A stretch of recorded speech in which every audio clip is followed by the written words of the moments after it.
സമർപ്പിത ജീവിതങ്ങളെ സ്നേഹിക്കാനും ആദരിക്കാനും നമ്മെ സഹായിക്കുന്ന ഷാലോം ടിവിയുടെ മർത്ത ആൻഡ് മേരി എന്ന പ്രോഗ്രാം 50 എപ്പിസോഡുകൾ പിന്നിടുകയാണ്. മർത്ത ആൻഡ് മേരിയുടെ പുതിയ എപ്പിസോഡിലേക്ക് എല്ലാ പ്രേക്ഷകർക്കും സ്നേഹത്തോടെ സ്വാഗതം. ഡൊമിനിക്കൻ ആധ്യാത്മികതയുമായി ഭാരതത്തിന്റെ മണ്ണിലേക്ക് വിരുന്നുവന്ന Dominican sisters of charity of the presentation of blessed virgin എന്ന സന്യാസിനി സമൂഹത്തിലെ രണ്ടാമത് ബാച്ചിലെ അംഗം. അമേരിക്കയിൽ നിന്ന് നഴ്സിംഗിൽ ബിരുദമെടുത്ത് ചാലക്കുടിയുടെ ഉൾനാടൻ ഗ്രാമമായ കുറ്റിക്കാടിൽ ജീവധാര ആശുപത്രിയുടെ ജീവനാഡിയായിരുന്ന സന്യാസിനി. ജീവിതത്തിൻ്റെ മധ്യാഹ്നത്തിൽ എങ്ങുനിന്നോ പാഞ്ഞെത്തിയ ഒരു കാറപകടം സന്യാസ ജീവിത സ്വപ്നങ്ങളെ ചിതറിയെറിഞ്ഞപ്പോഴും തൻ്റെ ജീവിതത്തെ സഹനങ്ങളുടെ തിരുമുൽ കാഴ്ചയായി സമർപ്പിച്ചുകൊണ്ട് 3 പതിറ്റാണ്ടോളം പിന്നിടുന്നു.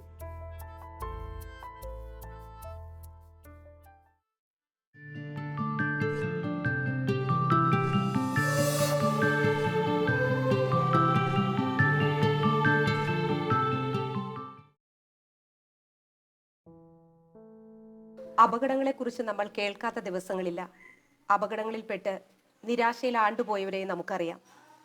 എന്നാൽ അവിചാരിതമായൊരു കാർ അപകടം സംഭവിച്ച് നീണ്ട 28 വർഷമായി സഹനങ്ങളിലൂടെ കടന്നുപോയിക്കൊണ്ടിരിക്കുന്ന ഒരു സിസ്റ്റർ തൻ്റെ ഈ സഹനങ്ങളെ മുഴുവൻ യേശുവിനായി കാഴ്ചവെച്ചുകൊണ്ട് തൻ്റെ അരികിലെത്തുന്ന ഓരോ വ്യക്തികൾക്കും കുടുംബങ്ങൾക്കും കുട്ടികൾക്കും യേശുവിനെ കാണിച്ചു കൊടുക്കുന്ന ഒരു മാതൃകയാവുകയാണ് ഈ സിസ്റ്റർ.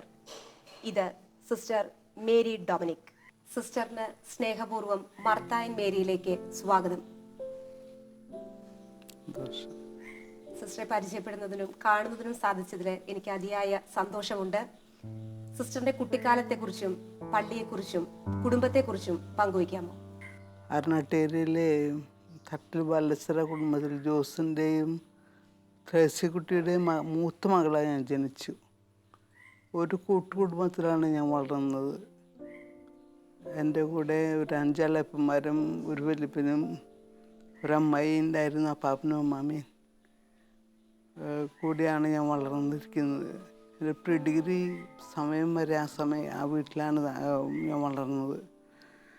വളരെ വളരെ ആഴമായ വിശ്വാസമുള്ളൊരു കുടുംബമാണ്. ദൈവവിളികളുടെ വിളനിലം തന്നെയായിരുന്നു. എൻ്റെ 4 ഇളയപ്പന്മാരിലെ 3 ഇളയപ്പന്മാരും സന്യാസ ജീവിതത്തിലും ഒരാൾ ഒരു മിഷണറി വൈദികനുമാണ്. ഒരു വല്യപ്പൻ നമ്മുടെ മലബാർ മിഷണറി സഭയുടെ ആദ്യത്തെ മെമ്പറാണ്, പ്രതിഭരാട്. ആകെ എനിക്കുള്ള ഒരു അമ്മായി ഒരു സിസ്റ്ററാണ്. സിസ്റ്റർ മരിച്ചുപോയി. സിസ്റ്റർ ബെഞ്ചമിൻ മരിച്ചുപോയ സിസ്റ്റർ ബെഞ്ചമിനാണ്. അപ്പം ഞാൻ വളരെ അങ്ങനെ ദൈവവിളിയിൽ ഒരു വിളനിലമായ കുടുംബത്തിലാണ് വളർന്നത്. കുട്ടിക്കാലത്ത് കുർബാനയ്ക്ക് ഓർമ്മ വച്ചത് പിന്നെ എല്ലാ ദിവസവും കുതിവികാരണത്തിൽ സംബന്ധിക്കുക ഞങ്ങളുടെ കുടുംബത്തിൻ്റെ ഒരു പതിവാണ്. അപ്പം ഞാനും അതിൽ വളർന്നു വന്നു. ആഴമായ വിശ്വാസ ജീവിതത്തിലും ആഴമായ മിഷനറി പ്രചോദനത്തിലും മിഷനറി കോഴികളും മിഷൻ കോഴികളും മുളക് ചെടികളൊക്കെ ഞങ്ങൾക്കുണ്ടായിരുന്നു കൊച്ചുകാലങ്ങളിൽ. ആ മിഷൻ കോഴി മുട്ടയിടുമ്പോൾ ആ മുട്ട വിറ്റ് ഞങ്ങൾ മിഷന് കൊടുക്കാറുണ്ട്. ഞങ്ങളുടെ മിഷൻ മുളക് ചെടികളിൽ നിന്ന് മുളകുണ്ടാകുമ്പോൾ ആ മുളകും വിറ്റ് നമ്മൾ മിഷന് കൊടുക്കാറുണ്ട്. കാരണം ഒരു മിഷനറി ബോധ്യമുള്ളൊരു കുടുംബത്തിലാണ് ഞാൻ വളർന്നത്. എൻ്റെ കുടുംബാന്തരീക്ഷമാണ് എൻ്റെ ദൈവവിളിയിലേക്ക് കടത്തിയിരിക്കുന്നത്. തീർച്ചയായിട്ടും. അപ്പോൾ എനിക്ക് തോന്നുന്നത് സിസ്റ്ററുടെ ആ ഒരു കുടുംബ പശ്ചാത്തലം ഈ ഒരു ദൈവവിളി സ്വീകരിക്കാൻ അനുയോജ്യമായിരുന്നു.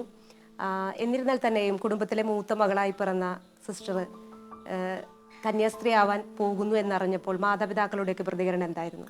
വളരെ തടസ്സമുണ്ടായിരുന്നു. എൻ്റെ അപ്പാപ്പൻ്റെ പെറ്റാണ് ഞാൻ. അപ്പം അപ്പാപ്പൻ്റെ മക്കൾ 4 പേർ പോയപ്പോൾ യുദ്ധം ചെയ്തിരുന്നു. അപ്പം പിന്നെ ഞാൻ അപ്പം അപ്പം വിചാരിച്ച് ഞാൻ പോകാൻ ചോദിക്കുമ്പോൾ അപ്പാപ്പൻ തടയുന്നു.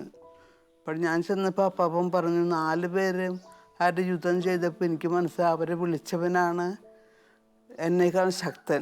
അപ്പം നീ വിളിച്ചെടുത്ത് പൊക്കോളാൻ പറഞ്ഞു, നിന്നെ വിളിച്ചവൻ്റെ അടുത്തേക്ക് പൊക്കോളാൻ പറഞ്ഞു എന്നോട്. അപ്പം അപ്പം അങ്ങനെ അനുഭവം തന്നു. പക്ഷെ അപ്പനത് സഹിക്കാൻ പറ്റിയില്ല. ഞാനൊരു 17-18 വയസ്സിലാണ് വീട്ടിൽ നിന്ന് ഇറങ്ങുന്നത്. അപ്പോൾ അപ്പന് 38-39 വയസ്സ്. ഇരുന്ന് പൊട്ടിക്കരയുന്ന ഞാൻ ഓർക്കുന്നുണ്ട് അപ്പൻ. അതന്നെ കുറേ അകലക്കല്ലേ പോകുന്നത്. ഞാൻ ഇന്ത്യയിലാണെങ്കിൽ പിന്നെ അപ്പൻ സഹിച്ചേനെ. പക്ഷെ അത് അപ്പന് ചിന്തിക്കാൻ പറ്റിയില്ല, അപ്പനും അമ്മയ്ക്കും ചിന്തിക്കാൻ പറ്റിയില്ല. അപ്പോൾ സിസ്റ്റർ എന്തുകൊണ്ടാണ് ഈ ഡൊമിനിക്കൻ സിസ്റ്റേഴ്സിൻ്റെ കോൺഗ്രിഗേഷൻ തിരഞ്ഞെടുക്കാൻ കാരണം ഉണ്ടായത്? ഞാനൊരു മിഷണറി ആകണമെന്ന് 7ാം ക്ലാസ്സിൽ വെച്ച് തീരുമാനിച്ചിട്ടുള്ളതാണ്, ആഗ്രഹിച്ചിട്ടുള്ളതാണ്. അതിനുള്ളൊരു തീരുമാനം ഞാൻ എടുത്തിരുന്നു. ഞങ്ങളുടെ സ്കൂളിൽ നടന്ന ഇൻഫൻജസ് കർണാടകയിലെ ഇൻഫൻജസ് സ്കൂളിൽ നടന്നൊരു ധ്യാനത്തിലെ ഒരച്ഛൻ പാട്ട് പാടി. ആ പാട്ട് 2 വരി പാടാൻ ആഗ്രഹിക്കുന്നു. ആ പാട്ട് പാടിയപ്പോൾ എന്നെ വല്ലാതെ സ്പർശിച്ചു. അമ്മേ വിളിക്കുന്നു വിമ്മി കരയുന്നു, അതു കേട്ടാൽ കരയാത്ത കണ്ണുണ്ടോ, ഉരുകാത്ത കരളുണ്ടോ, തകരാത്ത മാനസവേദിയുണ്ടോ. അപ്പോൾ എന്നെ ആ പാട്ടുകളുടെ ഈരടികൾ വല്ലാതെ സ്പർശിച്ചു. അപ്പോൾ ധ്യാനം കഴിഞ്ഞ് അച്ഛനോട് ചോദിച്ചു, അച്ഛൻ എന്തിനടിസ്ഥാനമാക്കിയാണ് ആ പാട്ടുകളെന്ന് ചോദിച്ചപ്പോൾ അച്ഛൻ പറഞ്ഞു, കർത്താവ് കുരിശുമേൽ കിടന്ന് എനിക്ക് ദാഹിക്കുന്നു എന്ന് പറഞ്ഞിട്ടുള്ള ആ വാചകത്തെ അടിസ്ഥാനമാക്കിയിട്ടാണ് ആ പാട്ട്. അപ്പോൾ കർത്താവ് ദാഹിച്ചത് ആത്മാക്കൾക്ക് വേണ്ടി ദാഹമായിരുന്നു, അല്ലാതെ വെള്ളത്തിന് വേണ്ടി മാത്രമുള്ള ദാഹമല്ലായിരുന്നു. അപ്പോൾ അത് അച്ഛൻ വിവരിച്ചു തന്നു. ഞാനത് കഴിഞ്ഞ് വീട്ടിലേക്ക് നടക്കുകയാണ്. 10 മിനിറ്റ് നേരം എൻ്റെ വീട്ടിലേക്ക് നടന്നു വരുമ്പോൾ ഞാൻ തീരുമാനിച്ച് നടന്നു വരുമ്പോൾ എന്നാലാവുന്നത് കർത്താവിൻ്റെ ദാഹം ശമിപ്പിക്കാൻ ഞാൻ ചെയ്യും, എൻ്റെ ജീവിതം കൊണ്ട് ചെയ്യും. അപ്പോൾ ഒന്ന് മിഷണറി ആകണമെന്ന് തീരുമാനിച്ചിട്ടാണ് ഞാൻ വീട്ടിലേക്ക് കയറുന്നത് 7ാം ക്ലാസ്സിൽ. അത് കഴിഞ്ഞ് പിന്നെ ഞാൻ വീട്ടിൽ കഴിഞ്ഞെത്തും സത്യദീപം എടുത്ത് തുറന്നപ്പോൾ കണ്ടത് ലിയോ 13 മാർപ്പാപ്പയുടെ വാക്കുകളാണ്. ഭാരതം എന്നതിൻ്റെ രക്ഷ നിൻ്റെ സന്താനങ്ങളിൽ ഞാൻ തുറന്നപ്പോൾ കണ്ടത്. അപ്പോൾ അതും കണ്ടപ്പോൾ എനിക്ക് ഉറപ്പായി ഞാനൊരു മിഷണറി ആകുന്നു. അങ്ങനെ ഞാൻ മിഷണറി ആകണം എന്നുള്ള തീരുമാനത്തിലൂടെ ഞാൻ വീട്ടിലേക്ക് കടന്നു വന്നതും എല്ലാം. അത് കഴിഞ്ഞിട്ട് അതുപോലൊരു ജീവിതം, ഞാൻ പള്ളിയായിട്ടൊരു അടുപ്പുണ്ടായിരുന്നു. ജീവിതം എല്ലാ സംഘടനകളിലും വളരെ ആക്റ്റീവായിരുന്നു. സൊഡാലിറ്റിയിലും KCSL സ്കൂൾ KCSLനും ഒക്കെ വളരെ ആക്റ്റീവ് മെമ്പറായിരുന്നു ഞാൻ. അപ്പോൾ ആ പ്രവർത്തനത്തോടൊപ്പം തന്നെ ഇത് പരിപോഷിപ്പിച്ചു പോന്നു. അതിനിടയ്ക്ക് അപ്പനൊരു വിവാഹകാര്യം ശക്തമായിട്ട് കൊണ്ടുവരികയാണ്. അപ്പനത് മനസ്സിലാക്കുന്നില്ല. അപ്പൻ്റെ വിവാഹകാര്യം കൊണ്ടുവന്ന് കല്യാണത്തെപ്പറ്റി സംസാരിക്കുന്നത്, തലേദിവസം സംസാരിക്കുന്നത് ഞാൻ കേൾക്കുകയാണ്, അപ്പനും അമ്മയായിട്ട് സംസാരിക്കുന്നത്. അപ്പം അമ്മ പറയുന്നുണ്ട് അപ്പനോട്, എനിക്ക് തോന്നുന്നില്ല അവൾ ഇതിന് സമ്മതിക്കുമെന്ന്. പക്ഷെ അപ്പം പറഞ്ഞു, ഏത് പെൺകൊച്ചാണ് സമ്മതിക്കുന്നു പറഞ്ഞ് നടക്കുന്നത്, നമുക്ക് അവളോട് ചോദിക്കാം. അപ്പോഴും ഞാൻ അന്ന് തലേ ദിവസം ഞാൻ തീരുമാനിച്ചു കഴിഞ്ഞ് ഞാൻ പള്ളിയിൽ പോയപ്പോൾ, പിറ്റേ ദിവസം പോയപ്പോൾ ഞാൻ അച്ഛനോട് പറഞ്ഞു ഞാൻ പോകാം, മിഷനറി ഇറങ്ങാണെന്ന്. അപ്പോൾ അവിടെ ഉണ്ടായിരുന്ന കൊച്ചച്ഛൻ, ഇപ്പം മരിച്ചു പോയ കൊച്ചു സെബാസ്റ്റ്യൻ കടമാർപ്പംലച്ചൻ്റെ പെങ്ങൾ ആദ്യത്തെ ബാച്ചിലുണ്ട് ഈ കോൺഗ്രിഗേഷനിൽ. അപ്പോൾ അച്ഛൻ എന്നെ ആ 2-3 വർഷമായിട്ട് ചോദിച്ചുകൊണ്ടിരുന്നതാണ്. അപ്പം ഞാൻ പറഞ്ഞു, പുറത്തേക്കില്ല, ഞാൻ ഇന്ത്യയിലൊരു മിഷനറി ആവും എന്നുള്ള ആഗ്രഹത്താലാണ് നടക്കുന്നത് എന്ന് പറഞ്ഞു. അതുകൊണ്ട് പക്ഷെ ഇങ്ങനൊരു സംഭവം ഉണ്ടായപ്പോൾ ഞാൻ അച്ഛനോട് പറഞ്ഞു ഞാൻ ഇറങ്ങാണെന്ന് പറഞ്ഞു. അങ്ങനെ കാൽവെല്ലിൽ ഉണ്ടായിരുന്ന ക്ലോഡച്ചനെ ചെന്ന് കാണാൻ പറഞ്ഞു. അങ്ങനെ അപ്പോൾ ക്ലോഡച്ചനെ ചെന്ന് കണ്ടു. അപ്പോൾ ക്ലോഡച്ചനെ കണ്ടപ്പോൾ ക്ലോഡച്ചൻ ഈ സഭേനെ പരിചയപ്പെടുത്തി. ക്ലോഡച്ചൻ അവിടുത്തെ ചാപ്ലനായിരുന്നു. അപ്പോൾ അവർക്കൊരു ആഗ്രഹം ഉണ്ടായിരുന്നു, ഇനി ഇന്ത്യയിൽ നിന്ന് കുട്ടികളെ എടുത്ത് ഫോം ചെയ്ത് അവരെ കൊണ്ടുവന്നേക്ക് ഇവിടെ കോൺഗ്രിഗേഷൻ തുടങ്ങണമെന്ന്. അപ്പോൾ ആ ഒരു ഇതിൽ ക്ലോഡച്ചൻ എടുക്കുന്നുണ്ടായിരുന്നു. 3 പേരെ ആശ്ചര്യന്നുള്ളൂ. സിസ്റ്റർ മഠത്തിൽ ചേരാൻ ആഗ്രഹിക്കുന്നു, ഡൊമിനിക്കൻ സിസ്റ്റേഴ്സിന്റെ കോൺവെന്റിലേക്ക് പോകുന്നു. അന്ന് ഇന്ത്യയിൽ ഈ കോൺവെന്റ് ഇല്ല. ഇല്ല. അപ്പോൾ സിസ്റ്റർ അങ്ങോട്ട് പോകുമ്പോൾ അവിടെ ഉണ്ടായിരുന്ന ആദ്യ ബാച്ച്, സിസ്റ്റർ 2ാം ബാച്ച് ആയിരുന്നല്ലോ, അപ്പോൾ ആദ്യ ബാച്ചിനെ കുറിച്ചും സിസ്റ്ററുടെ 2ാം ബാച്ച് അവിടെയുള്ള ആളുകൾ അതിനെക്കുറിച്ചൊന്ന് പറയും. ആദ്യത്തെ ബാച്ചിലെ sister Rosemary Kadamattuparambil, sister Elizabeth Chakyath, പിന്നെ ഒരു സിസ്റ്റർ റോസ് ഞങ്ങളുടെ കൂടെയല്ലേ ഇപ്പോൾ റോസ്. പിന്നെ ഞങ്ങളുടെ ബാച്ചിൽ sister Rita Mecheri, sister Josemary, Mercy Mookkan, ഞാൻ. അപ്പോൾ ഈ കോൺഗ്രിഗേഷന് ഇവിടെ ഇന്ത്യയിൽ സ്ഥാപനം തുടങ്ങണമെന്നുള്ള ആഗ്രഹം അച്ഛൻ അറിഞ്ഞുകൊണ്ടാണ് ഞങ്ങൾ അങ്ങോട്ട് വിട്ടത്. സിസ്റ്ററിന്റെ സഹോദരന്മാരിൽ ആരൊക്കെ ദൈവവിളി സ്വീകരിച്ചിട്ടുണ്ട്? ഈ സിസ്റ്ററിന് ശേഷം പുതിയ തലമുറയിൽ ആരെങ്കിലും ഈ ഒരു ദൈവവിളിയിലേക്ക് കടന്നു വന്നിട്ടുണ്ടോ? ഞാൻ എൻ്റെ സഹോദരികളിൽ എൻ്റെ നേരെ താഴെയുള്ള ഒരു സിസ്റ്ററാണ്, സിസ്റ്റർ ശാന്ത. ഇപ്പോൾ ബോംബെയിൽ വർക്ക് ചെയ്യുന്നു. അവൾ അവിടുത്തെ മദർ സുപ്പീരിയറാണ്, സ്കൂളിലെ മാനേജറാണ്. പിന്നെ എൻ്റെ ഒരു 10ാമത്തെ ആങ്ങള അച്ഛനാണ്, ഡേവിസ് തട്ടിൽ, CMI കോയമ്പത്തൂർ പ്രോവിൻസിലെ ഒരു അംഗം, പ്രൊവിൻഷ്യൽ കൗൺസിലറാണ് ഇപ്പോൾ.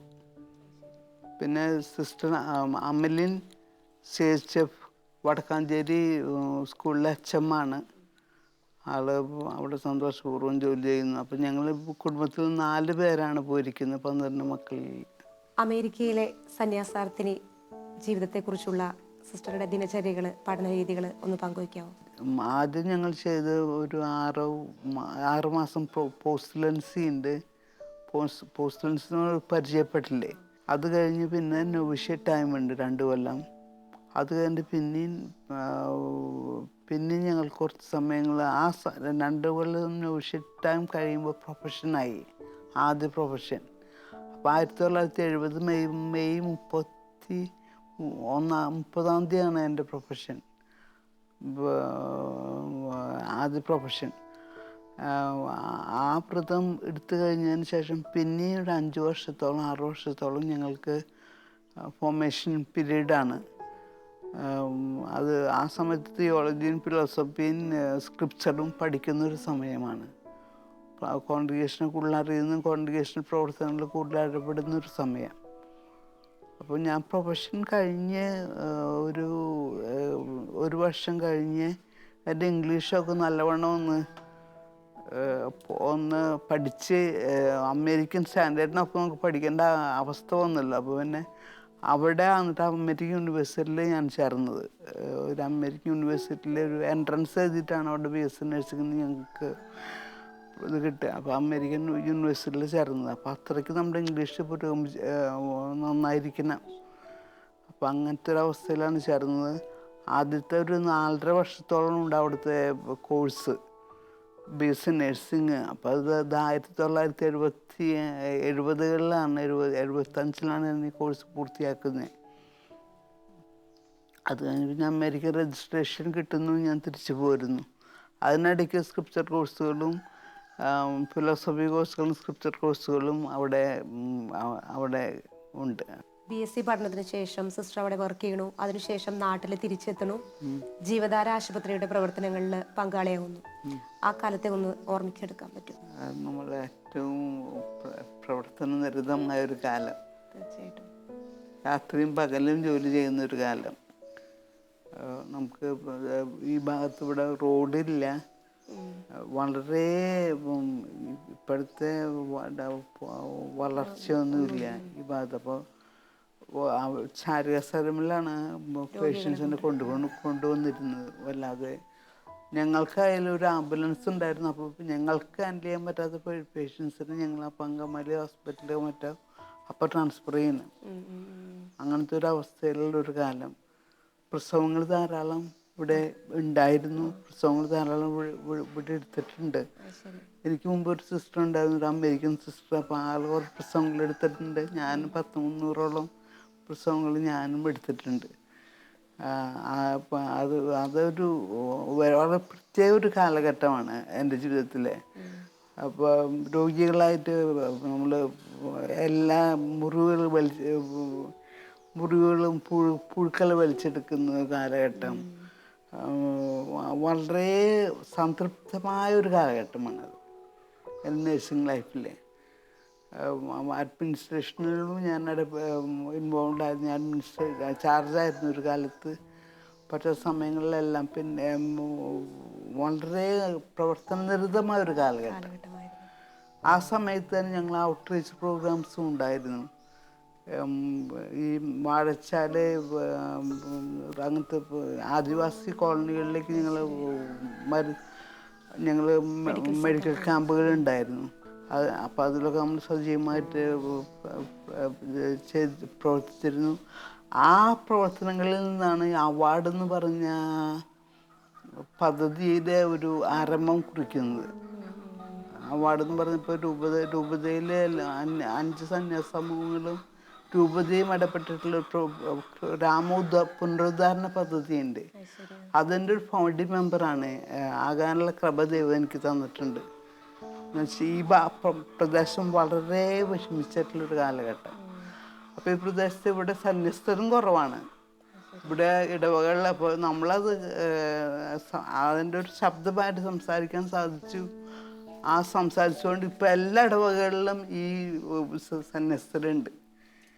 എന്നെ സംബന്ധിച്ച് അവാർഡിനേക്കാളും എനിക്ക് അവാർഡിനെ ഞാൻ വളരെ സന്തോഷിക്കുന്നു, എന്ന് പറയുന്നു, പ്രാർത്ഥനയിൽ ഓർക്കുന്നു. അതിലും കൃതജ്ഞത ഉണ്ട് എനിക്ക് എല്ലായിടത്തും ഒരു സന്യസ്ത ഭവനങ്ങളുള്ളത്. ഇവിടെ എല്ലാ ഇടവകളിലും ഒരു സന്യസ്ത ഭവനങ്ങളുണ്ട്. അതൊരു കാരണമായി, നിമിത്തമായി, ഇതിനൊക്കെ ഒരു കാരണമായി. അപ്പോൾ ദൈവത്തിന് സാധ്യമായി തോന്നൂല. നമ്മളുടെ ചെറിയ എളിമ പ്രവൃത്തികളിലൂടെ ദൈവം വലിയ കാര്യങ്ങൾ ചെയ്യുന്നെന്ന് മനസ്സിലാകുന്നു.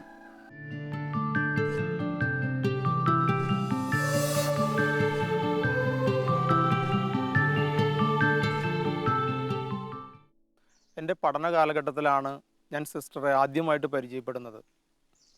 ഇംഗ്ലീഷ് ഭാഷയിൽ നല്ല പരിജ്ഞാനമുള്ള സിസ്റ്റർ ഞങ്ങൾക്കെടുത്ത ക്ലാസ്സുകൾ ഇപ്പോഴും ഓർമ്മയിലുണ്ട്.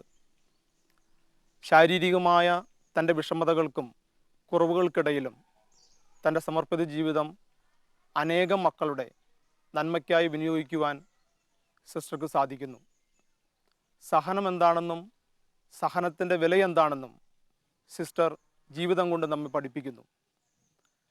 സിസ്റ്ററുമായി സംസാരിക്കുമ്പോഴൊക്കെ സിസ്റ്റർ പറയാറുള്ളൊരു വാചകമുണ്ട്: ദൈവം എന്നെ ഈ അവസ്ഥയിൽ ഇരുത്തിയിട്ടുണ്ടെങ്കിൽ അതിനു പുറകിൽ ദൈവികമായ ഒരു ദൈവിക പദ്ധതിയുണ്ട്. കൗൺസിലിങ്ങിലൂടെയും പ്രാർത്ഥനാ ശുശ്രൂഷയിലൂടെയുമെല്ലാം അനേകം മക്കളുടെ ജീവിതത്തിൽ വലിയ വെളിച്ചം വരുത്തുവാൻ സിസ്റ്റർക്ക് സാധിക്കുന്നുണ്ടെങ്കിൽ അത് ആ ദൈവിക പദ്ധതിയുടെ ഭാഗമാണെന്ന് സിസ്റ്റർക്ക് വലിയ ബോധ്യമുണ്ട്. സിസ്റ്ററുമായുള്ള കൂടിക്കാഴ്ചകൾ വ്യക്തിപരമായി ദൈവത്തിൽ ഏറെ ആഴപ്പെട്ടുകൊണ്ട് വിശ്വാസ ജീവിതത്തിൽ പ്രത്യാശ അർപ്പിച്ചുകൊണ്ട് മുന്നേറുവാൻ എന്നെ ഏറെ സഹായിച്ചിട്ടുണ്ട്. ഇനിയും അനേകം മക്കളുടെ ജീവിതത്തിൽ പ്രത്യാശയുടെ വെളിച്ചം വിതറുവാൻ സിസ്റ്ററെ സർവേശ്വരൻ അനുഗ്രഹിക്കട്ടെ എന്ന് ആത്മാർത്ഥമായി പ്രാർത്ഥിക്കുന്നു.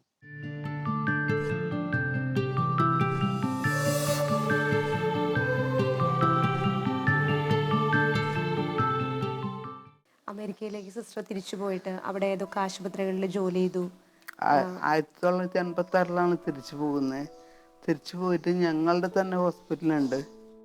ഞങ്ങളുടെ തന്നെ ഹോസ്പിറ്റലിൽ ഒരു ക്യാൻസർ ഹോസ്പിറ്റലാണ്. അപ്പോൾ ഞാൻ ക്യാൻസർ രോഗികളുടെ കൂടെ ആണ് ഞാൻ ജോലി ചെയ്തിരുന്നത്.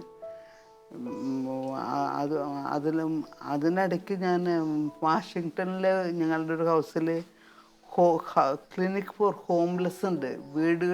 ഭവനങ്ങളില്ലാത്തവർക്കുള്ള ക്ലിനിക്ക് ഉണ്ട്.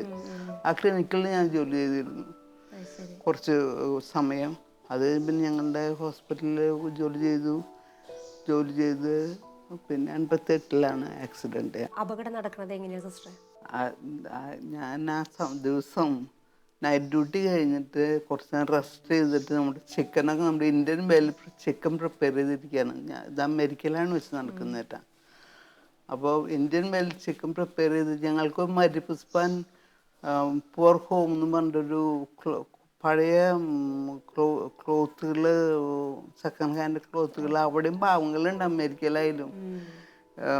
അവർക്ക് കൊടുത്തിരുന്നൊരു സെൻറ്റർ ഉണ്ട് ഞങ്ങൾക്ക് ഉണ്ടായിരുന്നു. അവിടെ ജോലി ചെയ്യുന്ന എല്ലാവരും കൂടി ക്രിസ്മസ് പാർട്ടിക്ക് വരുന്നത് ഞങ്ങൾ പ്രൊവിൻഷ്യൽ ഹൗസിൽ. അതിൻ്റെ കൂടി ഞങ്ങളുടെ പ്രൊവിൻഷ്യൽ ചാപ്റ്ററും ഉണ്ട് ആ സമയത്ത്. അപ്പോൾ ആ ക്രിസ്മസ് പാർട്ടിക്കുള്ള ചിക്കൻ പ്രിപ്പയർ ചെയ്താണ് ഞാൻ വരുന്നത്. ഇന്ത്യൻ വേല കുക്ക് ചെയ്തിട്ടാണ് ഞാൻ ആ പാർട്ടിക്ക് വരുന്നത്. അപ്പോൾ നടക്കാനാണ് ഇത് ഞാൻ ഓർക്കുന്നുണ്ട്. അപ്പം ഞാൻ പണ്ടേ നടക്കാറുള്ള വഴി തന്നെയാണ്. ഇപ്പോൾ ഇവിടെയാണ് ഞങ്ങളുടെ സന്യാസി നടത്തിയിരുന്ന ഹൗസുകളും അടുത്ത് തന്നെ, വീട്ടിൻ്റെ അടുത്ത് തന്നെയാണ്. അപ്പോൾ നടക്കുന്നതുമൊക്കെ ഞാൻ ഓർക്കുന്നുണ്ട്. പിന്നെ ഞാനൊന്നും ഓർക്കുന്നില്ല.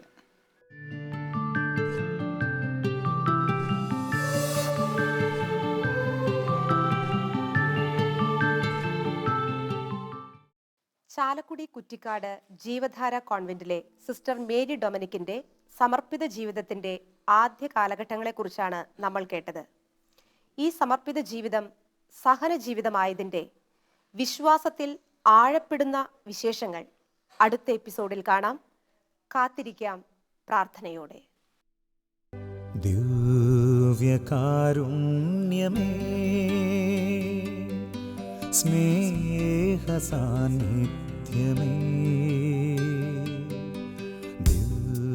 ദിവ്യകാരുണ്യമേ, സ്നേഹസാന്നിധ്യമേ, എൻ മനം പാടുന്നു നിൻ സ്തുതികൾ. നിൻ സ്നേഹം ദാഹിക്കും എൻ്റെ ഹൃത്തിൽ. എൻ മനം പാടുന്നു നിൻ സ്തുതികൾ. നിൻ സ്നേഹം ദാഹിക്കും എൻ്റെ ഹൃത്തിൽ.